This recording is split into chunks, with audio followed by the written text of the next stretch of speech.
John, many people have a fear of looking silly, and this is why many of us have a really hard time asking for help.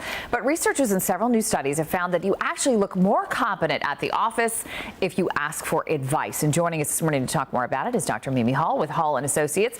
As always, a pleasure to see you, Dr. Hall. Thank you for being here. Okay, so let's talk about this, because I do think we have sort of this fear of asking for help or being, the kid in the class who has to ask the question. Right. But why is that okay? It's okay because one of the reasons is the fact that mentoring is accepted today, so people want to help each other.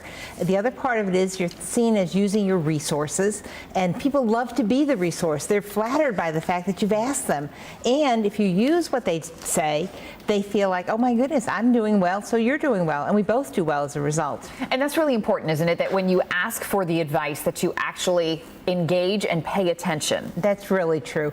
One of the worst things to do is to not pay attention. So if you've taken the time to ask and they've taken the time to talk to you, then you want to look them in the eye, you want to pay attention, you want to listen. One of the big things is don't interrupt, and that's a big piece. And be careful that as they give you advice, you don't do what I refer to as the yes buts. They give you a piece of advice and you go, yes, but, and then you give them a reason why it won't work. Take there and be a receptacle. Listen to what people have to say and don't interrupt. Now, this talks about specifically talking to a peer, asking for advice from a peer, but what about a supervisor or your boss? And that's absolutely essential, because one of the things that the supervisor is thinking, okay, how much does this person really know? I'm here to help. Typically a supervisor will say, hey, if you get stuck, call me. If they don't say that, then we got big problems, okay?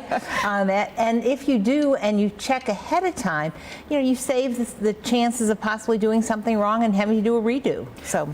Well, and that's such a good point, because if you have to ask the same question over and over again, then you run into another problem. That's a whole different story, Amy. And that's why it's so important to listen to the answer. If you're going back and asking the same question over and over again, number one, you're going to be seen as annoying, okay? And number two, not so bright as we do that. So you want to make sure you ask different questions. And also, you want to be careful that you don't go asking the same question of 6 different people. 1 or 2 is wonderful. 3 or 4 is acceptable. Beyond that, not good. Well, sure, because then everybody in the office is like, well, gosh, Tom just came over and asked me that question too. Did he not like the answer I gave him? Exactly, exactly. And so you want to be careful about that. You want to pick your resources. Also, you don't want to always ask the same person. Maybe one person has an expertise in one area, a different person may be more knowledgeable in another area. So, try different people for different things. That's an important part. Don't be afraid to ask, and no question is a stupid question, which goes right back to really true. School, isn't it? It truly is, okay. and you will be seen as more competent rather than less. All right, it's great advice for all of us. Dr. Mimi Hall, your website? Is Hull Online, HULLONLINE.com. All right, thanks. Great advice for the viewers this morning.